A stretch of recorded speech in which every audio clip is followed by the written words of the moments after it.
Hey all, welcome to Circle of Town. And today we have Black Sabbath. Why am I holding a Gibson Les Paul? Perhaps there's something you don't know about Black Sabbath's early recordings of their most famous song. That's why you're here, right? We're going to get into it. The little details of Black Sabbath. If you like these vids, please subscribe. Please comment on future bands that you want me to cover. Some of the stuff I've been coming up with, not many people have been that interested in.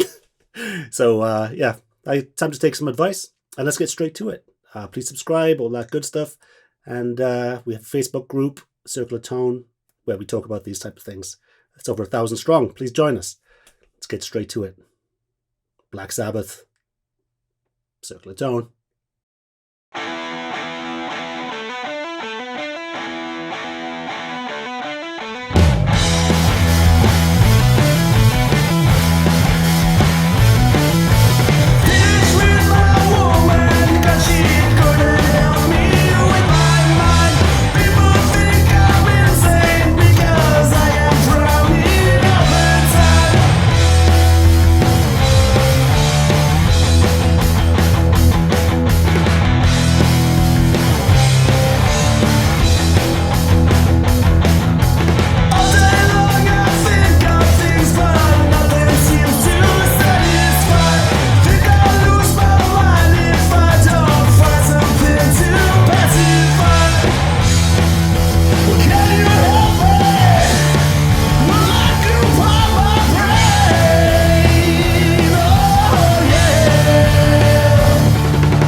And we're back. He actually used a Laney, it was an LA 100BL.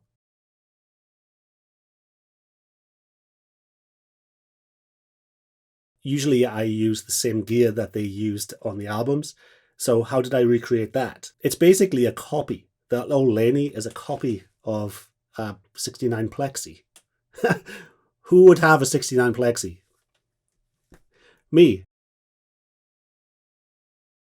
So they were practically identical to the old Plexis. I believe they had a different, it was a Partridge transformer. That was the main difference. The Laney cabinets were filled with Goodman speakers, or Fanes were in some of them. But the consensus is that there was G12M 25s were in those, in the cab that he used.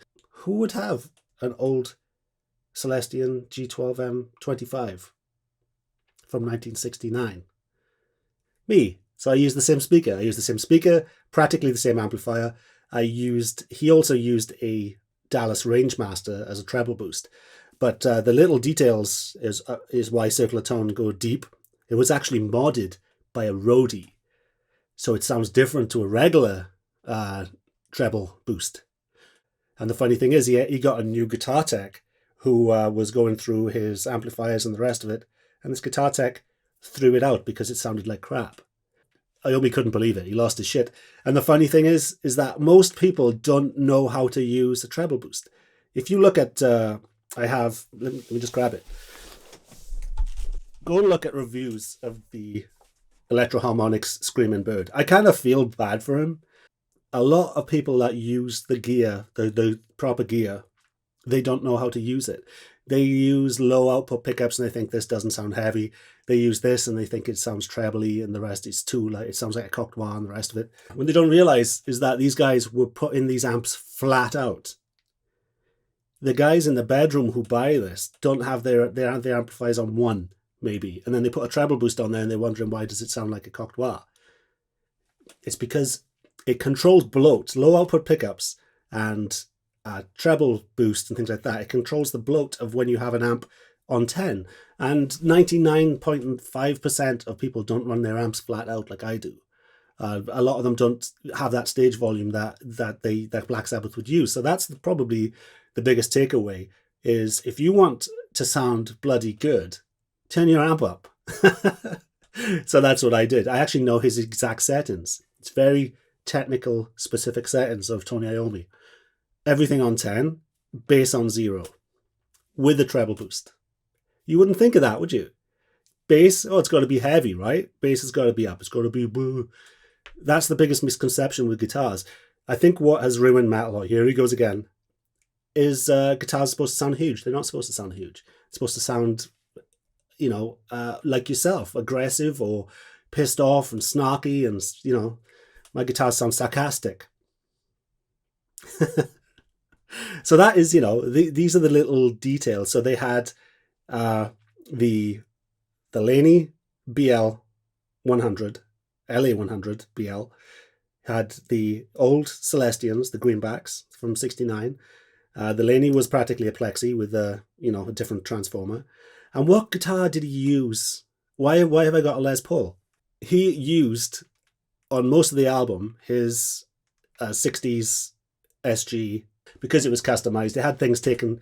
It had like the bridge taken off. You can see the old Bigsby holes. It had the neck pickup was rewired, and here's the name. I can't remember it off the top of my head, but this is the name of the neck pickup. The neck pickup was the bridge pickup was a regular P90, but it was overwound. It was overwound to something like 22K.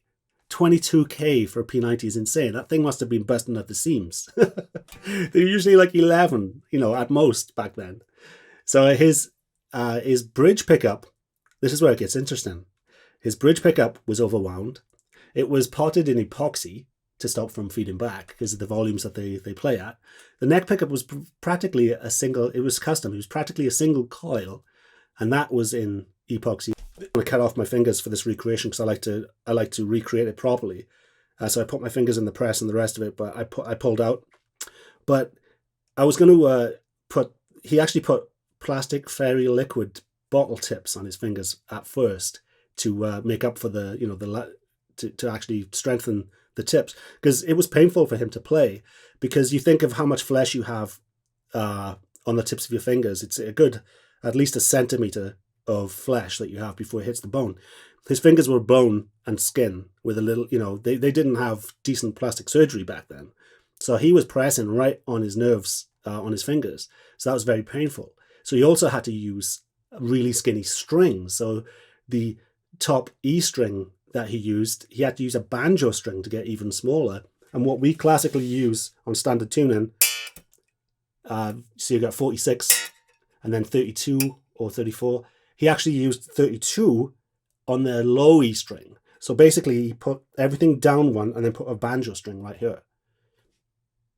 So it's these little things when you have, when you're forced into a corner and you're forced to do these things and you come up with your own sound. First album, the Black Sabbath album, self-titled, he went in there with a 50-watt Marshall and a Stratocaster.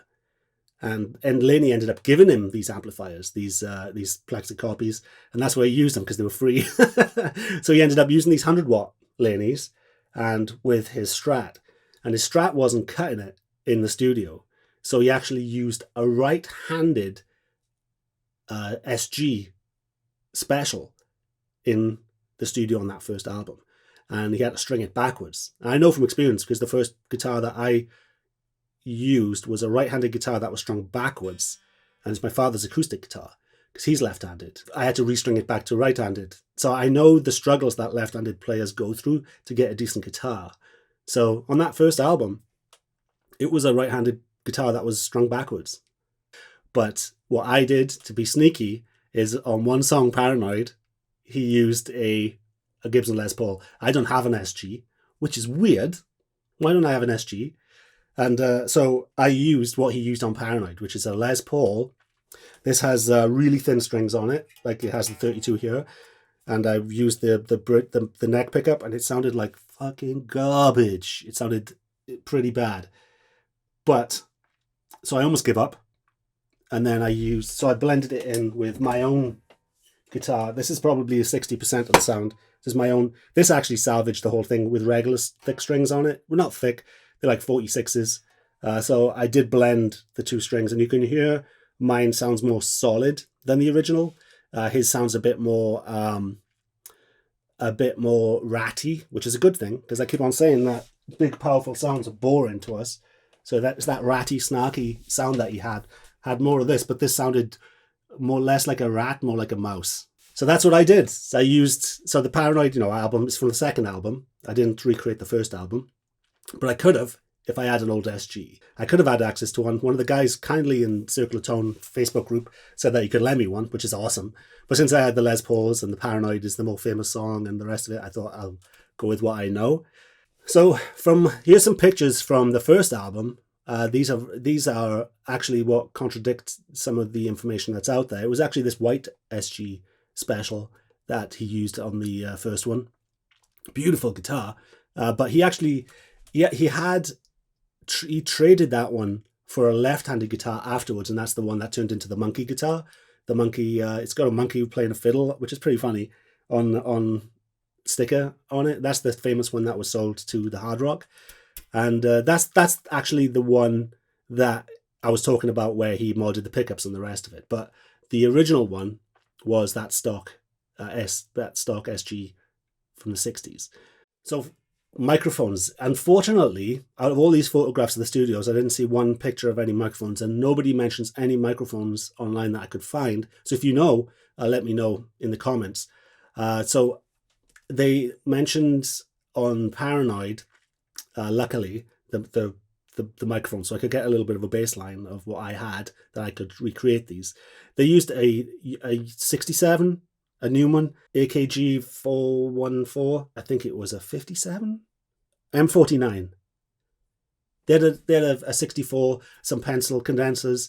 So what I used is what I'm using right now for this vocals. It's like a stripped down AKG, similar to the 414.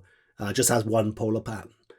So I used that, and I think what I really like about the original of Paranoid is you can hear the room farting out. And they were in a pretty big room. They said that the ceiling was actually moving when they were playing. So, but you can hear, if you listen carefully, you can hear the speaker in the room farting out from volume.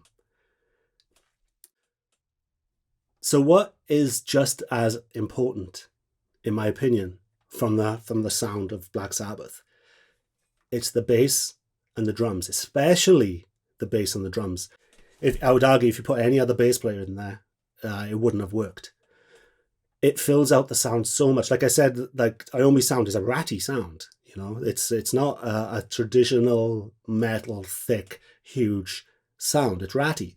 But the bass is so huge. It's unbelievable how much that fills up. And obviously you've got the crazy drumming of Bill Ward. So he used a precision bass, 60s precision bass, and his fingers, he hit the shit out of everything with his fingers, and also SVT cabinets and the rest of it. And that's, so it was, I've never seen, I think perhaps The Who is up there when it comes to individuals putting together a piece of the pie. It's a similar thing with Pete Townsend, where you have, the bass is so fucking amazing in The Who with John Entwistle, and the drums fill it up. It's like this individual. That's why I hate what's happened to modern metal, where it tends to be one person like me controlling everything with their fucking computers, and then you get a few hired guns to flesh it out. That's boring, and that's why metal is dying. It's because there isn't enough of these individuals creating something new that's bigger than the whole. It's like a gestalt nightmare is what's happening with metal these days. So it was like, I love that story with the roof. It's like a barn-like roof that was shaking, and you can hear the room. It's kind of gives it the warmth, but I couldn't recreate that insanity of the speakers failing and because all my stuff is pretty tight. It's when you record with tape, you have flutter and wow, and you have natural compression from the tape when you're slamming it, and you have the consoles and I actually did put the bass through vintage compressors and tube. I put my vocals through vintage compressors, and I put it through tube preamps and the rest of it. But there's nothing like that old, real people in a room, and I think that's where the excitement comes from. That's what's lacking in modern metal. If you're familiar with the channel, it's an old record, but I'm trying to bring back this style of recording, which I'm guilty of doing myself. My album was one of those I'm doing it all myself thing, and that's why it didn't sell shit. So yeah, so that's what I suggest. He added frets to his custom SG. He added a 0 fret to it, and it's custom pickups, and he went on to use leather. I think it was leather thimble type things for his, before he got real prosthetics. And it's what a story. The whole thing, the whole story is metal. I mean, Birmingham. It was an industrial, depressed, dark, cold, coal mining and steel mills, and you'd have the sound of the steel press in the background, like clang, clang, bang, bang, and it all influenced their music. They were the scariest band around at the time because, Geezer Butler has since said it's all bollocks. The black magic and the devil worshipping and the mysticism. They were just interested. It was basically based on Hammer horror stuff, the classic old movies that I was brought up on too. And I can, they read up on Crowley and the rest of it, but it was perfect. And the A&R people ran with it. They put the crosses and the shady looking album covers, and they ran with these are the dark boys of music. So that's it. If you know anything else about Black Sabbath, please share this video with any Sabbath fans. My channel isn't doing very well. It's kind of stagnating. So any push that you can give me, and I'll keep on doing this. And like I say, come and join us at the Circle of Tone Facebook group. Got some great conversations going there. The most recent one was, I believe it was Voivod, and we figured out exactly what Piggy used. And I'm talking exactly. And I told everybody I'm going to do bigger bands, because my channel has been struggling with the underground and indie thrash and stuff like that I've been doing. And I'm fighting every urge to do Piggy. I'm going to do Piggy, fuck it. So Voivod is going to be coming up. And but if you can suggest anyone, that I know also Pink Floyd is going to be on the horizon as well. So which Pink Floyd am I going to do? You're going to have to tune in. And as usual, we're going to go deep with a capital R, derp. Okay, chaps, have a good one. You've been awesome. I've been Owen. Circle of Town.